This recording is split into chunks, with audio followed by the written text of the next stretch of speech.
Kanchipuram Varamahalakshmi Silks, the Grand Banarasi Mela. First time ever in Hyderabad starting from November 1st.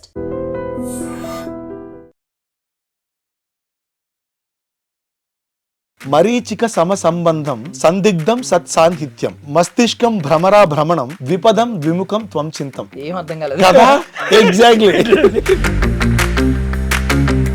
దాని మీదే focus చేయాలి ఇంకా అంటే because ఎక్కడ చూసినా మీ పేరు వినిపిస్తూ ఉంటుంది lyricist అని. ఒకదాని మీద కాదు ఇంకో 10 నేర్చుకోవాలని కలకలములు కలగలిపిన కథ మొదల కలవరమున తెగ నలిగిన నిజము కల ఏం చెయ్యను తడబడినా తప్పటడుగా మతి చెడెనా ఏమో సతమతమావు తల మీద నిలదీసి నన్ను అడిగిన ఏం జరుగుతోంది. మనసు పలికే సాంగ్ మీకు ఎవరన్నా చెప్పారా ఇది ఖచ్చితంగా ఇది ఒక సంచలనం అవుతుందని చెప్పి మీరు పాడారా? దాని బ్యాక్ స్టోరీ కూడా తెలుసుకోవాలని ఉంది నాకు. ఈ పార్శ్వం గురించి ఆ పార్శ్వం గురించి మనం మధ్యలో ఉండి మాట్లాడితే ఏమవుతుంది? లవ్ అన్న ఒక సెంటర్ పాయింట్ నుంచి మా ప్రేమ అనే ఒక మధ్య స్థానం నుంచి ఇంకొకటి డైలాగ్ ఏది ఉంటుందంటే ఇది కాకపోతే ఇంకోటి ఏదైనా చేయగలను నేను అని. మీరు రెండో కేటగిరీలోకి వస్తున్నారు, అంటే సినిమాలోనే ఉంటున్నారు బట్ రెండో కేటగిరీ. ఎగ్జాక్ట్ సినిమా తప్ప ఇంకేం తెలియదు కానీ సినిమాలో పలు విషయాలు తెలుసుకోవాలి కోరిక గుల అయితే ఉంది. మంచిది, మీ గుల ఎక్స్ప్లోర్ అవ్వాలి ఇంకా. ఐ మీన్ దాన్ని ఏమంటారు, ఎక్స్పాండ్ అవ్వాలి, బౌండరీస్ ఎక్స్పాండ్ అవ్వాలి. లోడ్ అయినా పర్లేదు.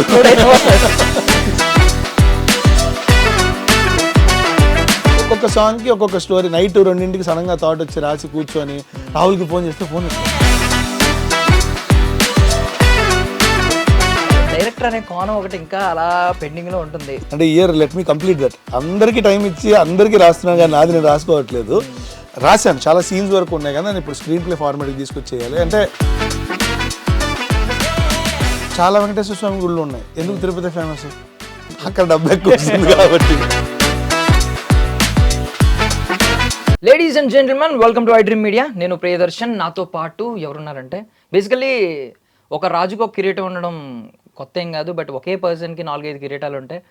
ఆ కిరీటాలని ఎలా ఏ టైంలో ఎప్పుడు ధరించాలి అనేది ఉంటే కొంచెం చూడడానికి కూడా చాలా వింతగా ఉంటుంది అనమాట. అలాంటి ఒక మల్టీ టాలెంటెడ్ పర్సనాలిటీ మన ముందు ఉన్నారు. ఆయన్ని మనం యాక్టర్గా చూసాం, లిరిసిస్ట్గా ఆయనకి ఒక మంచి పేరు ఉంది, ఆయనకు ఒక మంచి బ్యాక్గ్రౌండ్ ఉంది, అండ్ రైటర్గా కూడా మంచి గొప్ప సినిమాలని, కమర్షియల్ బ్లాక్ బస్టర్లు, ఈవెన్ బయట సినిమాలు ఇక్కడికి వచ్చినా కూడా ఈయన మాటలు వింటూ ఉంటాం అనమాట. ఆయనే రాకేంద్ర మౌలి గారు. మాట్లాడదాం. హాయ్ అన్న. హలో ప్రియదర్శన్, బాగున్నారా? లవ్లీ. చెప్పండి. సో ఫస్ట్ ఆఫ్ ఆల్ ఏంటన్నా లుక్ ఏంటి? అంటే ఇది సినిమాకి లుక్ మారియో అని ఒక సినిమా అండ్ ఎస్ఐ యుగంధర్ అని ఈటీవీ వాళ్ళది. సో ఆ రెండింటికి ఇది కామన్ లుక్ అన్నట్టు. సో ఫస్ట్ ఆఫ్ ఆల్ ఇది అడగాలి యాక్చువల్లీ. అంటే ఇన్ని టోపీలు ఉన్నాయి కదా, ఎప్పటికప్పుడు మార్చుకుంటూ ఉంటారు. ఐ మీన్ ఎప్పుడైనా అనిపించిందా ఒకదాని మీదే ఫోకస్ చేయాలి ఇంకా? అంటే బికాజ్ ఎక్కడ చూసినా మీ పేరు వినిపిస్తూ ఉంటుంది. ఒకదాని మీద కాదు ఇంకో 10 నేర్చుకోవాలని ఉంది. ఇంకో 10 ట్రోఫీలు వచ్చినా బాగానే ఉంటుంది, బోర్ కొట్టదు లైఫ్. సో ఇది పెట్టుకునేది అది బాగుంటుంది. బట్ స్ప్లిట్ పర్సనాలిటీ లాగా అనిపిస్తూ ఉంటుంది కదా ఒకసారి. కదా, ఉన్నది ఒకటే జీవితం, అందులో మల్టిపుల్ పర్సనాలిటీ బతికేస్తే సరిపోయింది కదా. నైస్. అంటే మీలో నచ్చే గుణం ఏంటంటే ఇప్పుడు బేసికల్లీ బ్యాక్గ్రౌండ్, ఐ మీన్ ఒక పెద్ద పునాది ఉన్నప్పుడు మనం ఎప్పుడన్నా ఆ పునాది నుంచి వచ్చే వాళ్ళు ఉంటారు. కొంతమందికి ఇలా ఉంటుంది అనమాట, నేను నా ఇండివిజువాలిటీ నేను చూపించుకోవాలి అనే మనస్తత్వం మీకు బాగా ఎక్కువ కనిపిస్తుంది. ఎందుకు అది? ఎందుకంటే అది నేను ఒక్కనే పుట్టాను, ఒక్కనే పోతాను. సో మధ్యలో మిగతాది మొత్తం ఒక గేమ్, ఒక ప్లే అని మనకు తెలుసు, లీల అనుకుందాం. సో ఈ లీలలో ఈ పాత్రకి నా తల్లి తండ్రి వాళ్ళు, అది నా చాయిస్ కాదు, నేను ఎంపిక చేసుకున్నది కాదు. సో ఇప్పుడు ఏంటంటే నన్ను నేను తెలుసుకోవాలంటే నా కష్టం నాకు తెలియాలి. ఇప్పుడు మీ తలనొప్పిని నేను నా తలనొప్పితో పోల్చుకొని ఊహించుకోగలను కానీ ఎగ్జాక్ట్లీ మీ ఆకలి నా ఆకలి ఒకటి కాదు. సో నాకు అన్ని ఆ యాంగిల్ ఇండివిజువాలిటీ అనేది చిన్నప్పటి నుంచి ఇష్టం అనమాట. ఒక ఎక్స్పీరియన్స్ నాకు జరగాలి. నాకు కొని తెచ్చుకున్న ఎక్స్పీరియన్స్ ఇష్టం ఉండదు, లేదా నాకు ఫ్రీగా వచ్చేసిన ఎక్స్పీరియన్స్ నాది కాదు కదా. So let me experience life micro to macro level అన్నది పాయింట్. అణువు నుంచి బ్రహ్మాండం వరకు ప్రతి ఎక్స్పీరియన్స్, ప్రతి అనుభవం నాదే ఉండాలి నేను నమ్ముతా. అండ్ ఇంకొకటి చాలా మీరు బాగా డీప్ ఫిలాసఫీ ఉంది ఐ మీన్ మొత్తం అంతా లైఫ్ యొక్క పర్స్పెక్టివ్ చూస్తున్నారు మీరు. నార్మల్గా కొన్ని సినిమా డైలాగులు ఉంటాయి కదా, పంచభూతాలున్నా డబ్బు అనేది ఆరోగ్యభూతమై అన్నిటిని శాసిస్తుంది. ఈ కైండ్ ఆఫ్ పర్సనాలిటీ కదా, అంటే డబ్బు రుచి కూడా చూడాలి అనే మనస్తత్వం ఉంటుంది. అంటే డబ్బు కూడా కొలమానం అయిపోయింది విజయానికి. కొంతమంది చూసే విధానం, మనల్ని ఆరాధించాలంటే మనం నిజంగా దేవుడు అయినా కూడా మనల్ని ఆరాధించరు. మన దగ్గర డబ్బు ఉంటే మనం దుష్టుడమైనా, మనం ఒక దరిద్రుడమైనా మన ఆరాధిస్తారు. సో ఈ కైండ్ ఉంది కదా. మంచి మ్యాటర్ చెప్పారు. అంటే ఇప్పుడు చాలా వెంకటేశ్వర స్వామి గుళ్ళు ఉన్నాయి, ఎందుకు తిరుపతి ఫేమస్? అక్కడ డబ్బు ఎక్కువ వస్తుంది కాబట్టి అనుకోవాలా, లేదా అక్కడ పవర్ ఎక్కువ ఉంది కాబట్టి అన్న పాయింట్. అది ఇట్స్ ఆల్ బిలీఫ్ అండి. What you believe is what you are. మనం ఏదైతే నమ్ముతామో మనం అలాగే అవుతాం, అలాగే బతుకుతాం కదా. నా నమ్మకాలు, నా విలువలు, లెక్కలు వేరే ఉంటాయి. నాకు మానవత్వం, మనిషితత్వం అంటే బేసిక్గా ఇష్టం. ఇప్పుడు మనం చిన్నప్పుడు నేను పేరు ఒకటే, కానీ నేను చిన్నపిల్లడిగా ఒకటి చేశాను. దాని తర్వాత నేను ఇంకోటి ఏదో నేర్చుకుని ఇంకోటి చేశాను. ఇప్పుడు దీని తర్వాత సినిమాకి వచ్చి పాటలు రాసి రచయిత అన్నారు, ఓకే అదొక పేరు. నటుడు అన్నారు, ఓకే అదొక పేరు. సంగీత దర్శకుడు అదొక పేరు. సో ఇట్లా ప్రతి పేర్లు నా మీద బయట వాళ్ళు ఆపాదించింది, కానీ నాకు తెలిసి నేనేంటో ఫస్ట్ మనిషి, ఆ తర్వాత మిగతా అన్ని. సో నేను నాలాగే ఉండాలనుకుంటాను, అందరితోనూ ఒకలాగే ఉండాలనుకుంటాను. సో ఆ సమానత్వం నాకు ఇష్టం, అలవాటు. కొంతమంది డైరెక్టర్లు ఒక లైన్ లో మంచి డీప్ ఎమోషన్ ఉండాలి, అంటే మేబీ బ్రేకప్ ఏదో సంథింగ్ ఎమోషన్ చెప్తారు మీకు, డీప్ ఎమోషన్ ఉండాలి, ఒక లైన్ లో ఉండాలి. ఈవెన్ మీరు సాంగ్స్ కూడా, సాంగ్ ఎంత ఉన్నా కూడా అందులో ఏదో మధ్యలో ఎక్కడైతే మెయిన్ థీమ్ ఉందో అదే పేరు పెడతారు. ఇప్పుడు మన గర్ల్ ఫ్రెండ్ సాంగ్స్ కు మనసు పలికే స్టార్టింగ్ వచ్చిందని కాదు, బేసికలీ మధ్యలో పెడతా ఉంటారు. సో అలాగా ఒక లైన్ లో చెప్పమన్నారు. ఇంకొకటి ఏంటంటే, ఇంకొక క్యారెక్టర్ వచ్చింది, డీప్ ఎమోషన్ ఒక సీన్ లో చూపించాలి. ఏది మీకు ఛాలెంజింగ్ అనిపిస్తుంది? ఇప్పుడు మీరు అన్నట్టు మనస్పల్కి ఎగ్జాంపుల్ తీసుకుందాం. అప్పట్లో మ్యూజిక్ ఫార్మాట్ అది కాదు. ఏంటంటే ఇప్పుడు ఫార్మాట్ ఏంటంటే ఒక హుక్ లైన్ కావాలి, ఆ హుక్ లైన్ క్యాచీగా ఉండాలి. ఆ క్యాచీగా ఉండడానికి మ్యూజిక్ డైరెక్టర్ అలా చాలా తేలికైన కంపోజిషన్ చేయాలి, దానికి పాడుకోదగ్గ లిరిసిస్ట్ రాయాలి, చెయ్యదగ్గ స్టెప్పే కొరియోగ్రాఫర్ చేయాలి అన్నది ఒక ట్రెండ్ నడుస్తుంది. అంటే ఒక రీల్కి మనం పరిమితం అయిపోయాం అనుకోవచ్చు. సో అప్పట్లో అది లేదు కాబట్టి మనసు పలికే పాట అలా మొదలై అలా వెళ్తూ ఉంటుంది. ఇప్పుడు అలా కాదు, ఒక స్ట్రక్చర్ చూడండి, స్టార్ట్ అయ్యి ఒక హుక్ లైన్ రావాలి అన్న స్పేస్లోనే తిరుగుతుంది ఇప్పుడు. Fortunately are unfortunately this is the reality of music industry right now. So అది ఈ విషయం. మీరు దీంట్లో అడిగింది ఏంటి, అందులో ఎమోషన్ ని రైటింగ్ లో చూపించడమా లేదంటే యాక్టింగ్ లో చూపించడం, రెండు కేసెస్ వచ్చినాయి. ఏది మీరు బాగా ఛాలెంజింగ్ గా ఫీల్ అవుతారు? నాకు అన్ని సినిమాలోనే ఉన్నాయి కాబట్టి అన్ని నాకు ఇష్టమే, అన్ని ఛాలెంజ్లే. సో రైటింగ్ స్పేస్ రైటింగ్దే, యాక్టింగ్ స్పేస్ యాక్టింగ్దే. ఇప్పుడు కానీ నేను యాక్టర్గా ఉన్నప్పుడు నాలో రైటర్ పనిచేస్తూ ఉంటాడు. బికాజ్ ఎక్కడ పాజ్ ఇవ్వాలి, ఎక్కడ ఈ లైన్ని ఎలా చెప్పాలి, అర్థవంతంగా ఎలా మార్చాలి, ఎలా దాన్ని తీసుకురావాలి బయటకనే రైటర్ పనిచేస్తాడు. రైటర్గా ఉన్నప్పుడు నాలో యాక్టర్ పనిచేస్తాడు. ఏంటంటే యాక్టర్ ఎలా పలకగలడు, వాడి హావభావాలు దీనికి ఎలా ఎగ్జాక్ట్లీ ఆ పాత్రలో నేను ఉండి ఆలోచిస్తాను. ఇప్పుడు రష్మిక గారిలా కాదు, భూమా అనే పాత్ర ఉంది కదా, ఆ భూమా అనే పాత్రలో నన్ను నేను పెట్టుకొని ఆ పాత్రతో మమేకమై నేను పలికితే ఆ పాత్ర నుంచి ఎలా పలుకుతాయో అక్కడి నుంచి ఇక్కడికి వచ్చేసరికి బెటర్ క్వాలిటీ, బెటర్ అవుట్పుట్ వస్తుంది పక్క. మీరే పరకాయ ప్రవేశం చేసి ఆ పాత్రలో రాస్తే. బట్ అక్కడికి వచ్చేసరికి కొంతమంది డైరెక్టర్స్ కి కొంచెం ఉంటది, అంటే నా డైలాగ్ నేను రాసినట్టే చెప్పాలి అని. మీరు ఒకవేళ బెటర్ వర్షన్ అనిపించవచ్చు, ఎవరికైనా ఉంటుంది. ఈవెన్ డైరెక్టర్ ఎంత గొప్ప శంకర్ గారైనా కూడా, నేను ఒక కామన్ మ్యాన్ అయినా నాకు కొంచెం బెటర్ వర్షన్ రావచ్చు ఆ టైంలో పలికేటప్పుడు, ప్రాస బాగుండొచ్చు పలికిన విధానం. బట్ అలాంటి ఇష్యూస్ మీకు ఎప్పుడైనా ఫేస్ చేశారా? ఎప్పుడైనా మీరు మార్చి పర్ఫార్మెన్స్ టైంలో డైలాగ్ కొంచెం చేంజ్ చేసి అలా చేసినందుకు నాకు ఇప్పటిదాకా ఎవరు అప్లాస్ తప్ప బ్యాక్ క్లాష్ అయితే రాలేదు. అంటే చండ్రకోలు దెబ్బ తగలలేదు ఇంకా. ఏమో కొంతమంది నాకు ఇలాగే కావాలంటే అలాగే కావాలేమో. పొలిమేరలో నాకు బేసిక్గా ఒక director if is an actor అంటే ఎక్స్ప్లెయిన్ చేస్తూ చెప్తున్నప్పుడు ఐ విల్ అబ్జర్వ్, దానికి ఆ బాడీ లాంగ్వేజ్కి దగ్గరగా నేను ట్రై చేస్తాను. అప్పుడే కదా ఇప్పుడు నా పాత సినిమాకి ఈ సినిమాకి రాకేంద్ర ఒకలాగే ఉండకూడదు, అప్పుడు is a bad actor. So అప్పుడు దెన్ ఆ పరకాయ ప్రవేశం ఎక్కడి నుంచి వస్తుంది, స్ఫూర్తి ఎవరు ఇస్తారు, దర్శకుడు ఇస్తారు. సో అతని బాడీ లాంగ్వేజ్ తీసుకొని అక్కడి నుంచి మనం ఇంకేం చేయగలం దీనికి అన్న ఒక చిన్న యాడ్ ఆన్ చేసుకోవడమే నేను చేయగలిగింది. అలా పొలిమేర 2లో చేస్తున్నప్పుడు ఒక 2 డైలాగులు ఎక్స్ట్రా అన్నప్పుడు ఇది బాగుంది పెట్టేసుకుందామని. సో అట్లా ఏదో జరిగాయి. And but I was taking the expressions from the director. So అంతే, ప్రతిసారి ఒక న్యూ ఎక్స్పీరియన్స్ అవుతుంది అప్పుడు మనకి కదా. సో ఇప్పటిదాకా జరగలేదు, మరి బ్యాక్లాష్ రాలేదు, చూద్దాం. పర్టికులర్గా తూచా తప్పకుండా ఇలాగే చేయాలి అని ఎవరైనా అడిగితే చేస్తాను, అది నా జాబ్. అది ఎండ్ ఆఫ్ ద డే నీకేం కావాలో అది ఇవ్వడం అనేది నా బాధ్యత. ఐ విల్ డెలివర్ ఎవరైనా ఏదైనా లిరిక్గా కూడా ఏదైనా అంతే. హ్యాట్స్ గురించి ఒక చిన్న డౌట్ ఉండిపోయింది. సో బేసికలీ మీరు ఇంకా నేర్చుకోవాలి, ఇంకో 10 అయినా పర్లేదు, యాడ్ అయినా పర్లేదు అంటున్నారు కదా. సో మనం ఇండస్ట్రీలో మోస్ట్ సక్సెస్ఫుల్ పీపుల్ చూసుకుంటే వాళ్ళందరూ ఒక హ్యాట్ మీద ఫోకస్ చేసిన వాళ్ళే. ఏంటంటే ఎంత ఎక్సెల్ చేయగలిగితే అంత నెంబర్ 1 రేసు అని చెప్పి స్టార్ అనే ట్యాగ్ ఇవన్నీ యాడ్ అవుతూ ఉంటాయి. ఇప్పుడు మనం మెగాస్టార్ ని ఇలాంటి వాళ్ళని చూసుకుంటే వాళ్ళు వేరే దాని మీద డైవర్షన్ లేకుండా ఒకటే వెళ్ళారు. బట్ మీకు ఆ థాట్ లేదా అంటే ఎక్సెల్ చేయాలి ఒక దానిలో? I love megastar, I love Rajinikanth గారు. సో ఈ వాళ్ళది ఒకటే గుర్రానికి ఇలా పెట్టినట్టు యాక్టింగ్ అన్నట్టు ఫిక్స్ అయ్యారు. బట్ ఒక్కొక్క మనిషికి ఒక్కొక్కటి నచ్చుతుంది కదా బేసిక్గా. నాకు చిన్నప్పుడు నేను ఇన్స్పైరింగ్గా ఫీల్ అయిన వ్యక్తి మైకేల్ జాక్సన్ గారు. Because he writes, sings, composes, dance, performs and ఈ డైరెక్ట్స్, ఇన్ని ఉన్నాయి. అలాగ మళ్ళీ నాకు కమల్ హాసన్ గారు ఏకలవ్య శిష్యుని అని చెప్పుకోవచ్చు బేసిక్గా. ఎందుకంటే ఆయన సక్సెస్ఫుల్ కదా, మైకేల్ జాక్సన్ సక్సెస్ఫుల్ కదా, ఫర్హాన్ అఖ్తర్ సక్సెస్ఫుల్ కదా. సో ఆల్ దీస్ పీపుల్ నాకు మల్టీ థింగ్స్ వస్తున్నాయి అన్నప్పుడు వై షుడ్ ఐ స్టాప్? నా ఫోకస్ ఎక్కడ డైవర్ట్ అవ్వట్లేదు, స్విచ్ మారుతుంది అంతే పాయింట్. ఇప్పుడు లైట్, ఈ లైట్ కావాలంటే 5 ఉన్నాయి ఇక్కడ లైట్స్, ఏ లైట్ కావాలంటే ఆ లైట్ వేసుకుంటున్నాం కదా, ఆ స్విచ్ అనేది ఉండాలి కదా అంతే.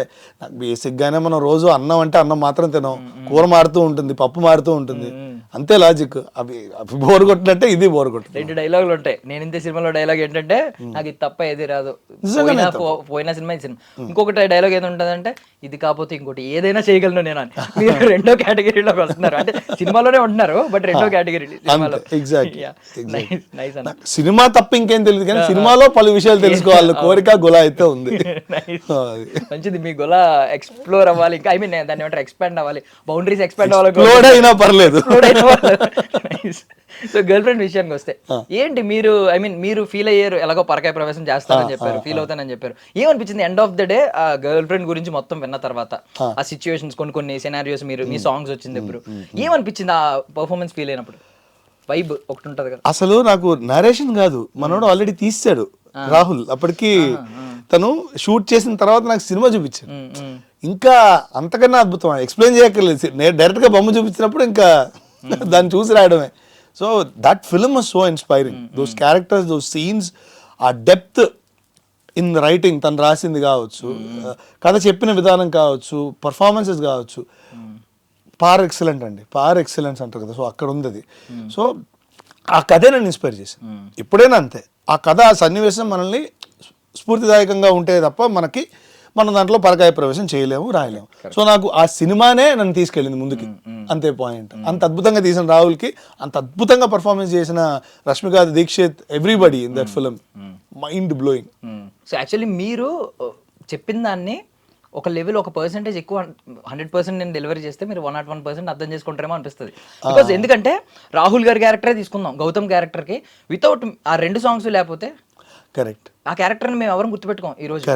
అసలు ఆ మనసు పలికే సాంగ్ మీకు ఎవరన్నా చెప్పారా, ఇది ఖచ్చితంగా ఇది ఒక సంచలనం అవుతుందని చెప్పి మీరు పాడారా? దాని బ్యాక్ స్టోరీ కూడా తెలుసుకోవాలని ఉంది నాకు. దాని back story very cute story. అంటే మనసు పలికే అప్పుడు ఒక గురువు ఇలా రథన్ వాయిస్తూ ఉంటే నేను మైక్ ముందు ఉన్నాను, రికార్డ్ అన్నాను, డైరెక్ట్గా లిరిక్తో సహా వచ్చింది బయటికి. లైక్ లిరిక్తో మనసు పలికే భాష ప్రేమ, నెక్స్ట్ ఏమనొచ్చు, మౌనం అడిగే బదులు ప్రేమ, ఓకే, మరణమైన తోడు ప్రేమ, మనకి జరిగే మాయ ప్రేమ, బాగుంది, రిపీట్ చేద్దాం, మనకి జరిగే మాయ, ఇలా పల్లవి వచ్చింది బేసిక్గా. డైరెక్ట్గా ట్యూన్తో పాటు లిరిక్తో పాటు పల్లవి అయితే వచ్చింది బయటికి. సో తానా నానా లేదు అసలు ఈ పాటకి. సో ఇది అలాగే లేరు, మీరే ఇంకా సింగర్ అని చెప్పి ఆ పాట లిరిక్స్ ఎప్పుడైతే వచ్చినాయో. అవును. సో అది హనుకి వినిపించినప్పుడు ఈక్వల్లీ ఎక్సైటెడ్. చరణంకి కంపోజ్ చేశారు, దానికి కూర్చొని రాశాను.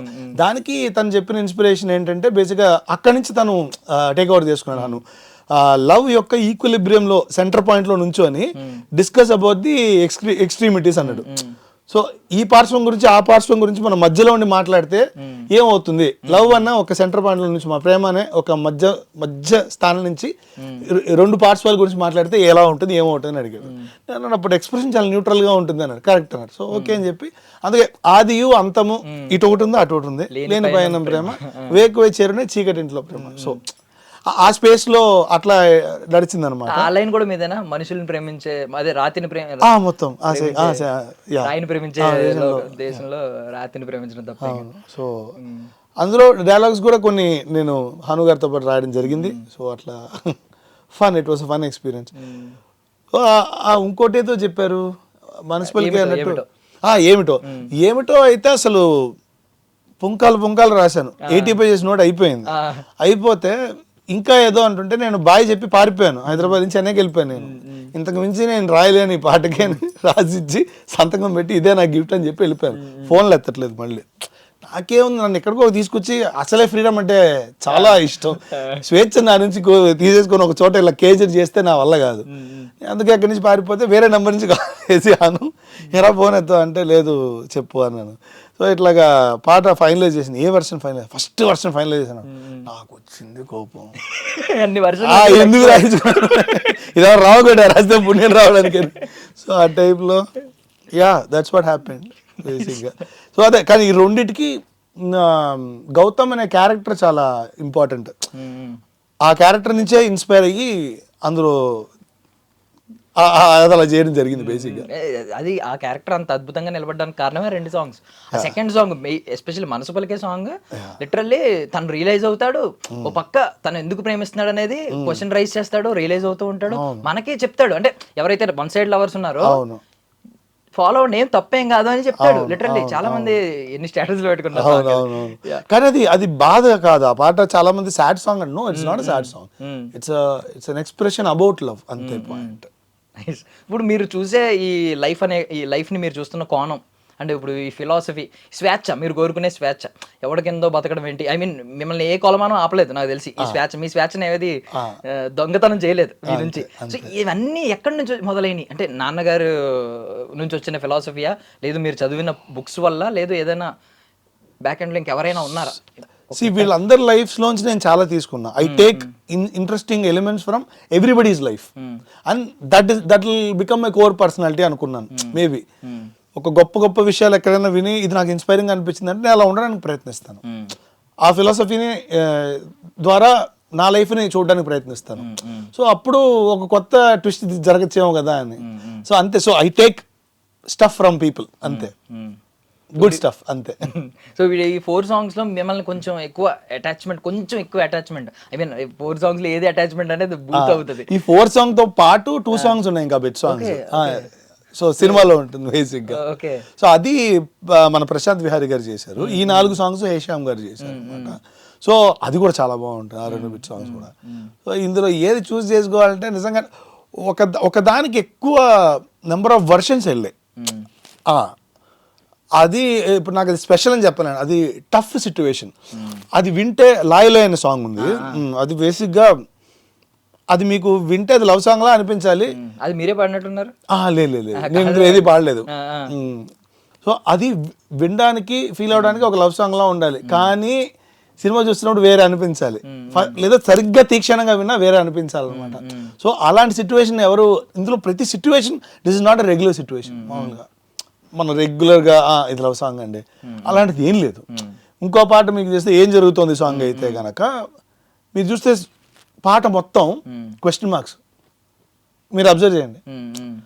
కలకలములు కలగలిపిన కథ మొదల, కలవరమున తెగ నలిగిన నిజము కల, ఏం చేయును తడబడినా తప్పటడుగా మతి చెడెనా ఏమో సతమతమవు తలపేదో నిలదీసి నన్ను అడిగిన ఏం జరుగుతోంది తెలుసా మనసా తెలుసా క్వశ్చన్ మార్క్. సో పాట మొత్తం అలాగే ఉంటుంది. ఏం కారణం అంటే ఏం తెలుపు అని మౌనం. డైరెక్టర్ నుంచి వచ్చిన ఆబ్లిగేషన్ ఏమన్నా? అసలు మీరు పర్సనల్ పజిల్స్ పెట్టుకుంటారు లోపల, ఇలా ఉండాలి కొంచెం ఈ చాలు, నాకు స్ట్రైట్ గా రావట్లేదు, నచ్చట్లేదు అని చెప్పి వెనకలు పెట్టుకుని. రిటారికల్ క్వశ్చన్ అవ్వచ్చు, డైరెక్ట్ క్వశ్చన్ అవ్వచ్చు. పాట మొత్తం నేను ఎక్కడ ఆ ఫార్మాట్ అయితే వదలలేదు నేను. సో అలా ఆ పాట అలా, దాంట్లో మళ్ళీ సాంస్క్రిట్ లిరిక్ వస్తుంది మధ్యలో. అది తను ఏదన్నా శ్లోకం ఉంటే తీసిపెట్టి, శ్లోకం దీనికి ఏం సెట్ అవుతుంది, అలా వర్కౌట్ అవుతుంది అని చెప్పి మనమే ట్రై చేద్దాం అని చెప్పి నాన్నగారు ప్లీజ్ హెల్ప్ అని చెప్పి కూర్చున్నాం అనమాట. నేనేం సాంస్క్రిట్ చదువుకోలేదు, అన్ని వినికిడి జ్ఞానమే, కానీ రాస్తే వచ్చింది. అంటే ఎవరో పలికిస్తున్నారు, పలికేంత వరకు పలికించుకుందాం మనం కూడా అని చెప్పి. మరీచిక సమ సంబంధం సందిగ్ధం సత్సాన్నిహిత్యం, మస్తిష్కం భ్రమరా భ్రమణం ద్విపదం ద్విముఖం త్వం చింతం. బాబా ఏం అర్థం కాలేదు కదా, ఎగ్జాక్ట్లీ. కానీ ఇందులో ఏంటంటే ఆ అమ్మాయి అంతర్మతనం చెప్పాలనేది ఉద్దేశం. మరీచికం అంటే ఇది నేను చిన్నప్పుడు ఆమని పాడవే అందులో సుఖాలతో పికాలతో ధ్వనించిన మరీచిక అని వస్తుంది. నేను చిన్నప్పుడే నాన్నగారిని భలే ఉంది సౌండింగ్ అంటే ఏంటి, మారీచి కూడా అట్లాంటిది రాక్షసులు ఎక్కువ ఆలోచించుకో. మరీచిక అంటే ఎండమావే అని అర్థం. ఓహో మిరాజ్, ఓకే నైస్ ఇంట్రెస్టింగ్ అనుకున్నాను. సో అది అది తెలుగు కాదు కదా, సాంస్క్రిట్ కదా, సాంస్క్రిట్ ఓకే రైట్. సో మరీచిక సమ సంబంధం. ఇప్పుడున్న రిలేషన్షిప్ ఎలా ఉందంటే అదే మిరాజ్ లా ఉంది, ఉందా లేదా అన్నట్టు. సందిగ్ధం ఇస్ కన్ఫ్యూజన్, సందిగ్ధం సత్ సాన్నిహిత్యం. ఈ నిజంగా ఉన్న ఈ సన్నిహిత్యం ఇది కరెక్టా కాదా అనే కన్ఫ్యూజన్.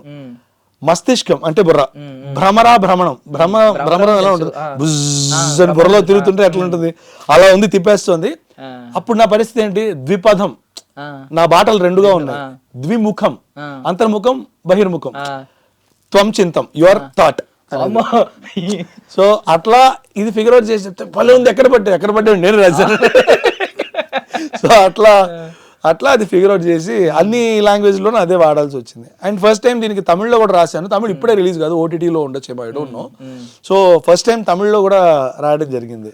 రాహుల్ నమ్మాడు, నేను రాసినట్టున్నారు కదా, అన్ని రాశారా? అన్ని పాటలు రాశాను తమిళ్లో కూడా. ఓకే, ఒక సాంగ్ తెలుసు, చూసాను. అదే రిలీజ్ అయింది, 2 రిలీజ్ అయినాయి కదా.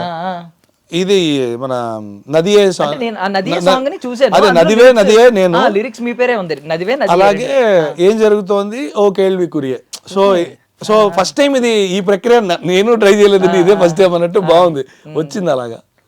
అంటే నాకేంత తమిళ వచ్చి నాకు తెలియదు, సేమ్ అలాగే పెన్ను పెడితే వస్తారంటే రాయడమే, ఎవరు ఆపట్లేదు కాబట్టి.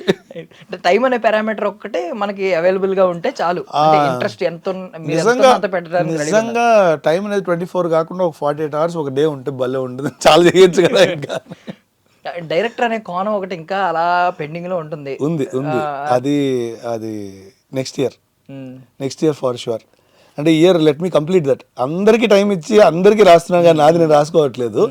రాశాను, చాలా సీన్స్ వరకు ఉన్నాయి కదా, నేను ఇప్పుడు స్క్రీన్ ప్లే ఫార్మాట్కి తీసుకొచ్చేయాలి. అంటే అది ఒక ఫ్రస్ట్రేటెడ్ రైటర్ తాలూకు కథ, చాలా స్వాగతాలు ఉన్నాయి, చాలా జరిగిన సందర్భాలు ఉన్నాయి, బేస్డ్ ఆన్ ట్రూ ఈవెంట్స్ ఉన్నాయి, అన్ని కలిపి ఒకటి చేస్తున్నాను. నేనే రైటర్, డైరెక్టర్, యాక్టర్గా ప్లేస్ చేసుకొని చేద్దామని ఒక point. Super. Aim silver screen కే చేస్తున్నారన్నా? Silver screen. నేను సిల్వర్ స్క్రీన్ కూడా కాదు, బాఫ్తా, కాన్స్, అవార్డ్స్ కి చేస్తున్నాను. సో ఆ స్పేస్ లోనే చూద్దాం అన్నది. అంటే ఆ మాత్రం ఏం చేస్తే కనీసం మన ఊళ్ళో అయినా ఒక అవార్డు రాదు, అంతే పాయింట్. లేదులేండి, అంటే కొన్ని అంటే అవార్డ్ సినిమా అంటే ఏదో మళ్ళీ స్లోగా బోరింగ్ గా చెప్పాలి, ఆ ఉద్దేశం అస్సలు లేదు. అంటే అదే చెప్తున్నాం కదా, ఒక కే విశ్వనాథ్ గారి సినిమాలు, if K Viswanath meets Darren Aronofsky, Black Swan అవన్నీ తీశారు కదా, అలాంటి స్పేస్ లో ఉన్న విత్ ఒక సందీప్ రెడ్డి హీరో లాగా ఈ స్పేస్ లో చూస్తున్నాను. సో ఎక్కడ 3 వరల్డ్స్ అన్నట్టు, అంటే ఇంటెన్స్ రోల్. సో అలా ఇట్స్ కమింగ్ అవుట్ వెల్. మామూలుగా అయితే గౌతమ్ వసుదేవ్ మేనన్ గారితో కొంచెం ఎక్కువ ట్రావెల్ అయ్యారు. అవును, అతను తూట అవన్నీ చేసాం. సో 2 విధాల ట్రావెల్ అయినప్పుడు ఆయన తాలూకా ఇన్ఫ్లుయెన్స్ ఏమన్నా ఉందా, ఏమన్నా ఉంటుందా? అయ్యో, ఆయన నుంచి నేను చాలా నేర్చుకున్నాను. నేను చెప్పాను కదా, ఎక్కడ మంచి ఉందో అది ముందు అది ఫస్ట్ మనం తీసేసుకోవాలి అన్న పాయింట్, నేర్చేసుకోవడం అనేది. సో ఆయన స్పాంటేనిటీ నాకు చాలా ఇష్టం. ఇప్పటికిప్పుడు ఒక సీన్ రాసి ఇప్పటికిప్పుడు ఇలా పెట్టి తీయమంటే అద్భుతంగా తీయగలడు, ఆ స్పేస్ ఉంది. అండ్ సడన్ గా ఆయన ఎడిట్ లో వాయిస్ ఓవర్స్ పెట్టి దాన్ని ఇంకా ఎలివేట్ చేయగలరు ఆయన. సో అట్లా అవన్నీ నేను ఆయన దగ్గర నుంచి చాలా నేర్చుకున్నాను. అండ్ ఫస్ట్ థింగ్, సెట్ లో బూతులు మాట్లాడడం అనేది ఉండదు. మామూలుగా చాలా మంది మైకుల్లో బూతులు తిడతారు డైరెక్టర్స్, అది ఫేమస్, చాలా వినుంటారు. ఫ్రస్ట్రేషన్ ఉంటది కాబట్టి అస్సలు ఇంత కూడా ఉండదు ఆ మనిషికి. నాకు అది చాలా మంచి క్వాలిటీ అనిపిస్తుంది. రాహుల్ అంతే, మళ్ళీ సేమ్ రాహుల్ అంతే. So it's very nice to see such people as directors. ఇప్పుడు ఏమన్నా మిస్ అవుతున్నారా? ఇప్పుడు జీవికే గారిని చూసుకుంటే, గౌతమ్ వసుదేవ్ మేనన్, జీవీఎం గారిని ఈయన చూసుకుంటే, మీరు ఇప్పుడు ఆయన యాక్టింగ్ వైపు వచ్చారు. ఆయన యాక్టింగ్ చాలా పెద్ద, ఐ మీన్ క్యూ కడుతున్నాయి, స్క్రిప్ట్లు తెగ వస్తున్నాయి, ఆయనకి ఖాళీ కూడా ఉండదు. డైరెక్టర్ వైపు, డైరెక్టర్గా ఏమైనా మిస్ అవుతున్నారు మీరు? ఖచ్చితంగా. నాకు ఆయన డైరెక్షన్ చాలా ఇష్టం. బేసిక్గా ఆయన దగ్గర కొన్ని అద్భుతమైన స్క్రిప్ట్స్ కూడా ఉన్నాయి. అవి ఎప్పుడు తెరకెక్కిస్తారో నేను ఎదురు చూస్తున్నాను బేసిక్గా, అంతే పాయింట్. సో అలా ఇందులో అలా మల్టిపుల్ సాంగ్స్ ఉన్నాయి గర్ల్ ఫ్రెండ్లో. ఒక్కొక్క సాంగ్కి ఒక్కొక్క స్టోరీ. నైట్ 2ంటికి సడన్గా థాట్ వచ్చి రాసి కూర్చొని రాహుల్కి ఫోన్ చేస్తే ఫోన్ ఎత్తేవాడు, సారీ ఈ టైంలో దొబ్బుతున్నాను, పర్లేదు వర్క్ కదా చెప్పు అని. సో అట్లా నైట్ 2 o'clockకి, పొద్దున 5 o'clockకి, లేదా ఎనీ టైమింగ్ అంటే చూడలేదు. ఇంట్రెస్టింగ్ థాట్ వస్తే ఇమీడియట్గా రాయడం జరిగి అట్లా మంచి పడ్డాయి అనమాట. అందులో అదేంటిది లాస్ట్ నీదే కథలో సమాధైన సహనం సమాధానం అడిగే సదా కథనమయే మదన యదన కథనమే. అదే ఇట్లాంటివి పడే. సదా అంటే ఎప్పుడు, సదా కథనము అంటే ఆ యుద్ధం, కథన రంగం అంటారు కదా. సదా కథనమయ్యే యదన మదన చర్నింగ్ మదన కథనమే. సో అలాంటి స్క్రీన్ ప్లే నడుస్తుంది అన్నది పాయింట్ లోపల. చాలా ఉంది అయితే. సో అదే విద్యుల్లు ధునిగా విస్ఫోటనముగా ఆవిష్కరించాలి వెలుగుల శకమే అని. సో బిడియం కూలే భయమే పేలే బెరుకే రాలే అడుగెయ్యాలే అన్న పాయింట్లో నెక్స్ట్ ఏంటిది ఆ లైన్, దాని ఫినిషింగ్ ఇవ్వాలి కదా. అది పెద్ద లైన్ ఎక్కడ ఆగుతుందో చూసిన తానా.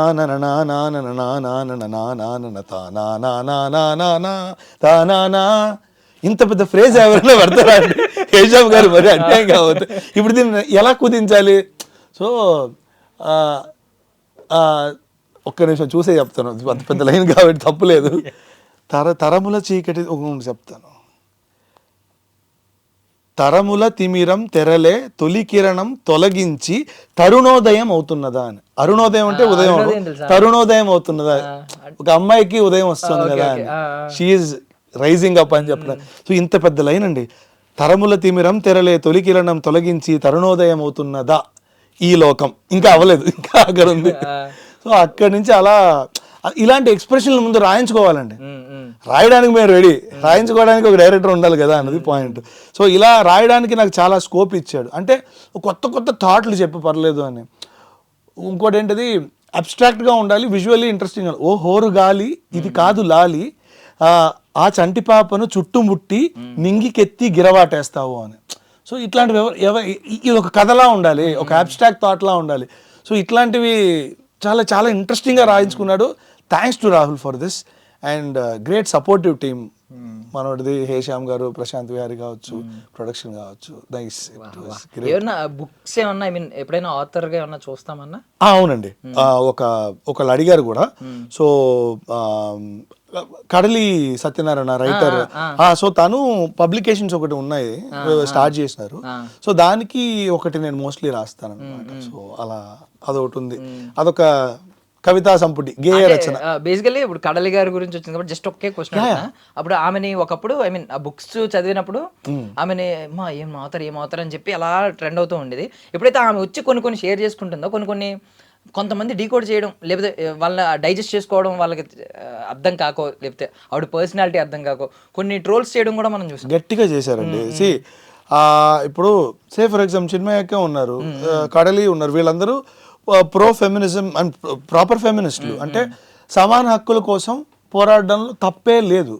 అది సమానత్వం ఇంకా రావాలి. పురుషాధిక ప్రపంచంలో సమానత్వం చాలా ముఖ్యం అని నేను నమ్ముతాను. I'm proper feminist. సో ఇలాంటప్పుడు ఒక ఫినాన్షియల్ ఇండిపెండెన్సీ ఉండడం తప్పని ట్రోల్ చేస్తే ఎలాగా? మన వాళ్ళకి కూడా ఉండాలండి. దీన్ని పెడితే దాన్ని అవహేళన చేయడం, వెక్కిరించడం, లేఖిగా మాట్లాడడం, జోకులు వేయడం, వాటి మీద మరి ఏ టాపిక్ మీద మీరు సీరియస్గా ఉంటారంటే తెలియదు. ఐ థింక్ ఇది సోషల్ మీడియాని బాధ్యతారహితంగా వాడుకుంటే వచ్చే పర్యవసానం అని నేను ఫీల్ అవుతాను. ఇంకొక దరిద్రం ఏంటంటే మీరు అన్నట్టు ఇప్పుడు ఇలా వచ్చినప్పుడు అంతకుముందు వీళ్ళే నెత్తి మీద పెట్టుకుంటారు, వీళ్ళ ఆర్ట్ ఫామ్ ని ఎంకరేజ్ చేసి చాలా అదే రకరకాలుగా ఒక్కొక్కడు కవిత్వాలు రాస్తారు వీళ్ళ మీద, కడలి గారి మీద, చిన్మయ్య గారి మీద. ఇలాంటి వాళ్ళు ఇప్పుడు ఒకసారి వాళ్ళ ఆర్ట్ ఫామ్ ని వాళ్ళ కష్టాన్ని అంతా మర్చిపోతారు.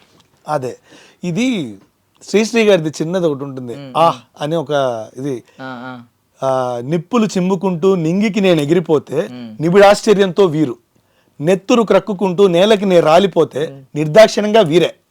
అంతే, ఇంతే మన జనాలు. మన వాళ్ళని మనమే ఎత్తారు, వాళ్ళే పడేస్తారు అక్కడి నుంచి. అదే అండి, అందుకే ఇవేవి పట్టించుకోకుండా మనకు అనిపించింది మనకు నచ్చింది చేసుకుంటూ పోవడానికే ఈ జీవితం చాలదు. ఇంకా వాళ్ళు వీళ్ళు అన్నారు, ఈ మాట అన్నారు, సొసైటీ అంటూనే ఉంటుంది. సొసైటీ అంటే ఎవరో కాదు, నువ్వు సొసైటీయే, సమూహం సొసైటీయే. సో నీతో ఆ సొసైటీని ఆపేసుకుంటే నువ్వు అట్లీస్ట్ సేన్గా బతకగలవని నేను నమ్ముతాను. సో ఫైనల్లీ ఈ టాపిక్ ఒకటి మర్చిపోయాం. జస్ట్ డబ్బుడ్ వర్షన్స్ కి రాస్తున్నప్పుడు డబ్బుడ్ అని అనకూడదు. ఇప్పుడు యానిమల్ సినిమా డబ్బుడ్ అని మేము ఎవడో అనుకోం. అదే ఈవెన్ కూలీకి అంటే రజనీకాంత్ గారిని మనం ఓన్ చేసుకున్నది తమిళనాడులో అంతే, ఇక్కడ అంతే. డబ్బుడ్ సినిమా కాదు బేసికలీ. మహావతార్ అది ఐ మీన్ ప్రతి మాట ప్రతి పాట ఎంత డీప్ గా ఉందంటే అసలు ఏ డివోషన్ ఈ కైండ్ ఆఫ్ చిన్నది ఉంటది కదా గుడికి. ఏ రోజు గుడికి వెళ్ళినోడు కూడా ఆ రోజు కొంచెం వెంటుకలు నెక్కపొడుచుకుంటాయి. ఆ ఎక్స్పీరియన్స్ చేయనోడు కూడా అంత భలే అనిపించింది అసలు. సో ఇలా రాసినప్పుడు మీకు ఐ మీన్ ఒక సినిమా ఆల్రెడీ ఆయన మైండ్ లో ఒకటి రన్ అవుతుంది, దాన్ని మ్యాచ్ చేస్తూ మనకి ఇక్కడ వాళ్ళకి అర్థమయ్యేలా రాయాలి, దాన్ని తర్జుమా చేయడం అంటారు. సో ఇది బాగుంటుందా మీకు, లేదు మీ ఓన్ ఐడియాలజీని ప్రజల మీద రాస్తున్నప్పుడు ఇది బాగుంటుంది ప్రజలకు? ఇప్పుడు నేను ఇది రాసింది స్ట్రైట్ రాసినప్పుడు ఒకటే పెయిన్, అది రాసిన ఒకటే పెయిన్, ఇంకా అది ఎక్స్ట్రా పెయిన్. ఇంకో లిమిటేషన్స్ ఉన్నాయి నాకు.